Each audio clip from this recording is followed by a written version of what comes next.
So first, I want to ask how and why did you end up in politics?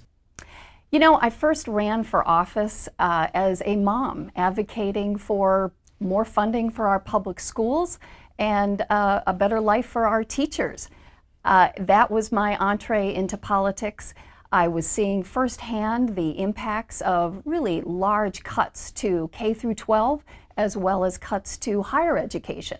So that's why I first ran for office back in 2016 and subsequently served 5 years in the Arizona legislature, being an advocate for public education. And so it sounds like you had that one thing that spearheaded you, the catalyst for getting you into this, which was education. I'm sure you got into it and saw there's a plethora of issues in our state that need to be addressed. Your opponent, Juan Ciscomani, when he spoke with my coworker, said that immigration, the border, is the biggest issue to you. What's the biggest issue you're hope that you need to face and that you, in your opinion, needs to be fixed? There are several big issues here in Arizona. I would say protecting reproductive rights is a very top issue. Since the repeal of Roe versus Wade, we've seen bans on reproductive rights. Here in Arizona, we have a ban after 15 weeks with no exception for rape or incest. And as a mom, as a woman myself, I would like to fight for reproductive rights. My daughter has fewer rights than I did, than even her grandmother did. But securing the border and immigration reform are also very top issues that I would like to tackle. My opponent talks a lot about the border, but refused and rejected that bipartisan border security deal that would have really made important steps in securing the border. We also need to work to bring down prices for families who are struggling with the high prices that they're facing, the affordability of housing and health care, and we need to work on securing our water future. So there's a lot of important things that we need to do for the people here in Arizona, and right now we're seeing a very dysfunctional Congress, so I'd like to get in there and work for the people of Southern Arizona. And I want to go through those things a little more intricately, but first I want to ask about the housing. Since I've been in Arizona after moving here from Louisiana, I've heard a lot of talks of housing being unaffordable because of out-of-state developers coming in, buying land, holding on to it. And then not only that, we have issues with people who don't have homes at all. Where do you stand on trying to, and Arizona doesn't have rent control, where do you stand on trying to tackle the out-of-state developers purchasing properties, the rent prices, and those people who are sleeping on the streets every night in Arizona? Well, what you're focusing on is that we have a crisis of many dimensions. I do believe that we need more affordable housing stock. There are programs that Congress has to help Tucson and other localities build more affordable housing. When I was in the Arizona legislature, I was an advocate for low-income affordable housing tax credits for developers. We also should help first-time home buyers, families, to be able to afford their first home. And of course, we should be helping our localities for making sure that people who are unhoused at this time are able to get into safe housing.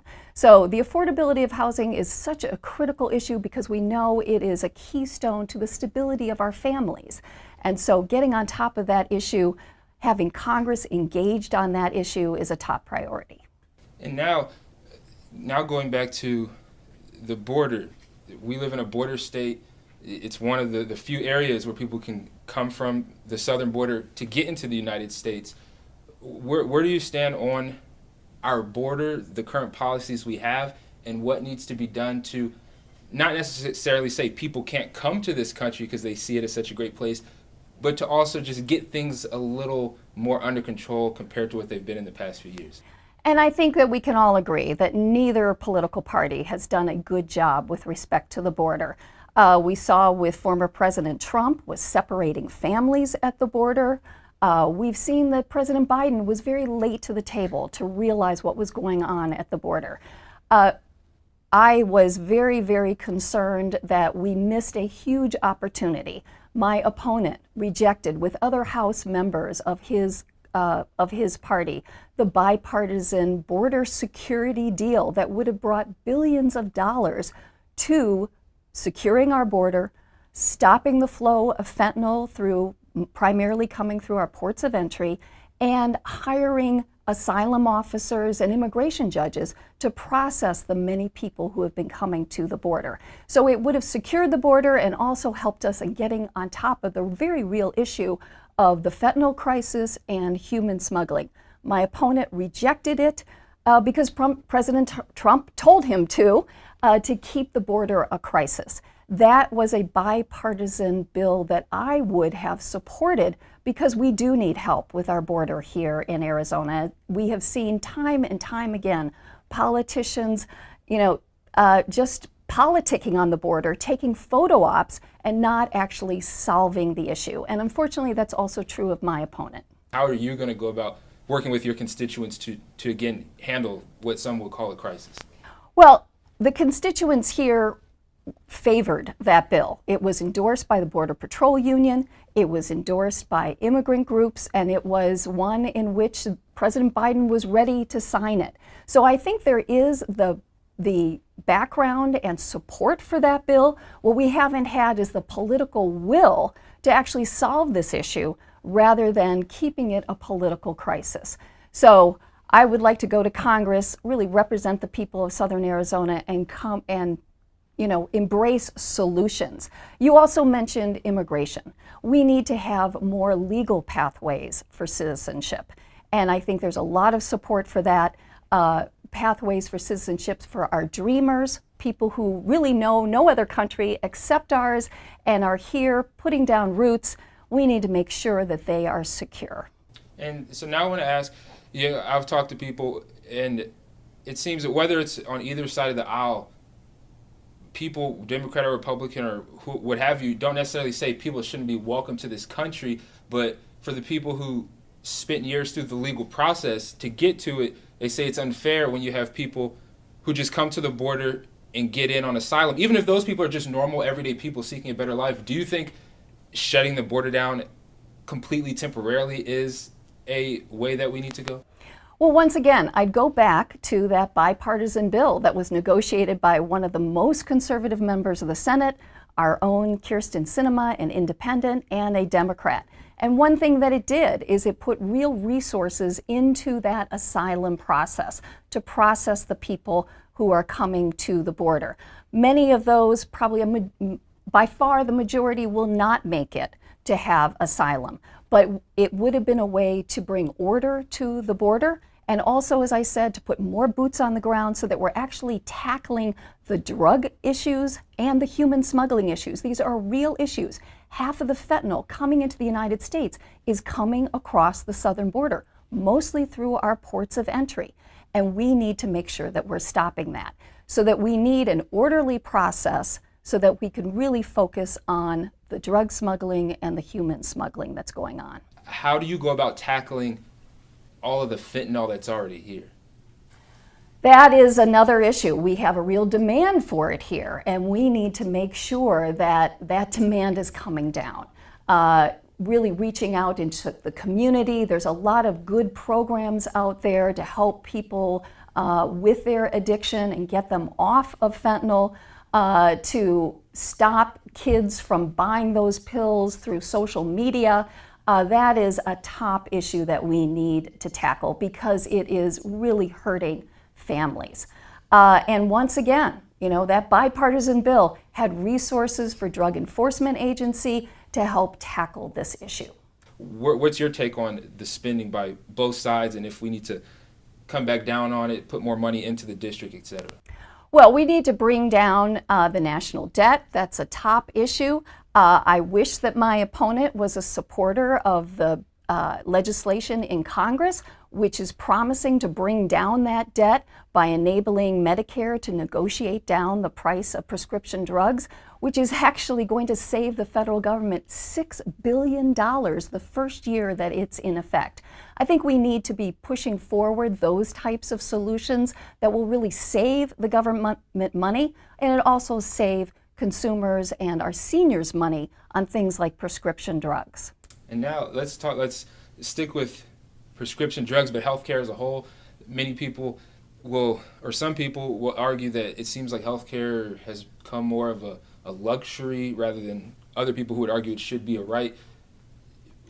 How would you go about, or what plans do you have to combat the issue with increasing healthcare costs where millions of Americans are avoiding going to the doctor even though they know something's wrong with them because they can't afford the bill they're going to get? Well, health care should be a right and not a privilege. And it is a top issue. I myself have an 88-year-old father who's on Medicare. That is an incredibly important program. We need to make sure that it is available, that we keep the Affordable Care Act in place, and that we support and not repeal. My opponent has been in favor of repealing the law that has capped people's out-of-pocket costs for $2,000, Medicare beneficiaries, capped the insulin cost at $35 a month, and as we just discussed, is going to be negotiating down the prices of these prescription drugs, which is a real big hole in many families' budgets. You know, I've heard from seniors who are literally trading off, you know, paying rent and groceries in order to pay for life-saving prescription drugs. So keeping prescription drugs affordable, bringing down these prices, making sure that we keep the Affordable Care Act, which ensures that people who have pre-existing conditions are not kept off of getting health insurance, is a top priority. And I would just say, you know, my opponent has not been strong on this issue, and maybe that's because he's accepted over $200,000 in campaign donations from Big Pharma and insurance industry. There's a bigger conversation to be had with Big Pharma in terms of them seemingly being, on the surface, some people would say they just seem like they're for profit. They are business, of course, but again, it goes back to just, does drug prices have to be so astronomically high? No, they do not. And I think what we've seen is already knowing that in, you know, just a year, we're going to be able to save the government $6 billion by just negotiating the price of 10 prescription drugs. I mean, imagine how much money we can save the government if we expand that number of drugs that Medicare is negotiating the price on. I mean, this is the American way. You know, why should the government's hands be tied so that it's not negotiating with Big Pharma? Why should Big Pharma be able to charge whatever they want to the people of this country? It's really hurting our seniors. And now let's go back to abortion, a hot topic. You know, unlike myself, unlike your opponent, we can never bear children. You can and have. You mentioned you have a daughter. Tell me more concretely, what's your stance on abortion, if it should be allowed, what stipulations there should be on it, if so? Well, you know, the law of the land in this country for 50 years was under Roe versus Wade. And it was quite a bombshell when the Trump basically appointed U.S. Supreme Court repealed that law that secured for women this right to reproductive health and abortion access. I would like to fight to restore Roe versus Wade. This has been the law of the land. I feel that, you know, women should be able to make this decision for themselves, with their doctor, with their family. This is a personal health care decision. Politics should not be getting in the middle of this. And, you know, that's a really clear line for me. Let's leave this to families with their doctor. Let's not get politics into the middle of it, and, you know, let's allow women to make these choices. It's about their own health care. And so, but do you think, like, you hear rhetoric, you've heard rhetoric from the former president mentioning those on the left would allow abortions after a baby's born, which is obviously not true, because then you're killing a baby that's been born. But is there a certain table where the decision needs to be made? Like, she should have the decision, but it needs to come within X amount of time. I think that you just illustrated the point. This should not be in the middle of the political sphere. These are healthcare decisions. I mean, that was a completely crazy comment by the former president. And this just shows that we should support women in making their own reproductive health care decisions. We don't tell men how they should deal with their own bodies. We shouldn't be telling women. And yet my opponent You know, he cheered the repeal of Roe versus Wade. He has voted repeatedly in Congress to restrict abortion access, medication abortion. This is FDA-approved abortion, and this restriction really hurts the women in our rural areas and women from, you know, marginalized communities. He also voted to restrict reproductive health care for our women in our active military service. And imagine this, you know, women who are fighting for our freedoms, and we can't give them the freedom to make their own health care decisions. You know, that's really outrageous. Let's leave this to women and let's take it out of the political sphere. Do you agree with having any type of thing available for women to make that choice? Well, I certainly support the availability of contraceptives. That is, you know, vital to women's freedom, to families' freedom, and also the availability of IVF. So many families are families because of the availability of IVF. And the very fact that this issue has somehow gotten in the way of that and, you know, endangered that as a way of people growing and having a family just shows how off track this is. We're listening to extremists rather than listening to women and their families. So where do you stand on the Second Amendment? And if you believe in Americans being able to protect themselves, but if you believe our gun laws are currently a little too lax? This is the Gabby Giffords district, and I think anyone who represents this district has to be an advocate for preventing gun violence. And that is what I am, that's what I have been in the Arizona legislature, and that's what I would like to be in Congress. This is not an issue of anyone coming after the First Amendment. I support our Constitution, I support our Second Amendment, but I do think that we can do a better job in terms of preventing gun violence. You know, comprehensive background checks, storage laws, red flag laws. These are all common sense reforms that a majority of Arizonans actually support and which would help us bring down this really epidemic of gun violence that is tearing apart our communities. And, you know, I do teach at the University of Arizona, and it's been heartbreaking to see gun violence come onto the U of A campus. We have to address this. And so, just to clarify, you just mentioned, you believe in the Second Amendment and Americans being able to protect themselves, protect their families, but as things are set up now with our laws, we don't have enough in place to prevent tragedies like what happened last night at U of A or what happened in Georgia. Well, it's hurting. There's so many responsible gun owners. I mean, the clear majority of gun owners are responsible gun owners. Let's make sure that everyone is a responsible gun owner, and let's make sure that we focus on the people who should not have possession of gun for whatever reason. And, you know, let's make sure that we have comprehensive background checks. Let's make sure that guns are safely stored in the home. And that way we can enable people to possess guns, hold guns. That's their Second Amendment right. And we can bring down this epidemic of gun violence. Like you said, like gun owners, they want certain things in place, but responsible gun owners are in favor of these safety measures. Do you think it should be left to, those type of laws should be left to the states, or this is something that the federal government needs to just establish, this is the law of the land and this is how we're going to do things, but you can still have your Second Amendment. We're not taking that from you. Absolutely. You know, this is our Constitution. I support our Constitution. I support the Second Amendment and people's ability to own a gun. Just a couple years ago, Congress did pass some gun violence prevention measures, which were an important step of getting through the logjam that has prevented that in the past. I think that there's more steps that we can and need to make. You narrowly lost to him in 2022. Why are you going at it for a second round? Well, I'm glad that you brought that up. It was one of the closest races in the United States. I lost by just a little over 1%. And you know, I think that people deserve better. I think what we've seen from my opponent is that time after time again on the big issues, such as reproductive health care, as issues of securing our border. My opponent, Juan Ciscomani, has sided with the extremist in his caucus rather than, you know, embracing bipartisan solutions that would really help Southern Arizona.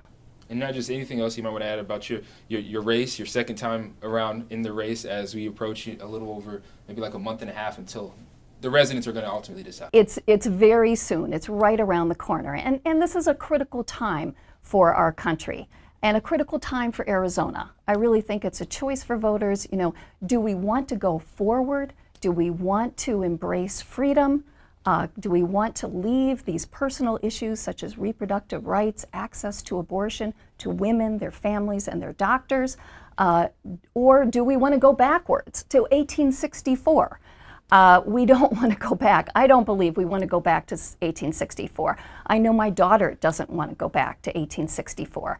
And I think we want to go forward and embrace, you know, solutions that are going to carry us forward, solve our border security issues, which are real issues, and also, you know, work on issues that people are talking to us about at their doors, from, you know, securing affordable housing and affordable health care, making sure that our kids are getting a really good education and have career opportunities right here in Arizona.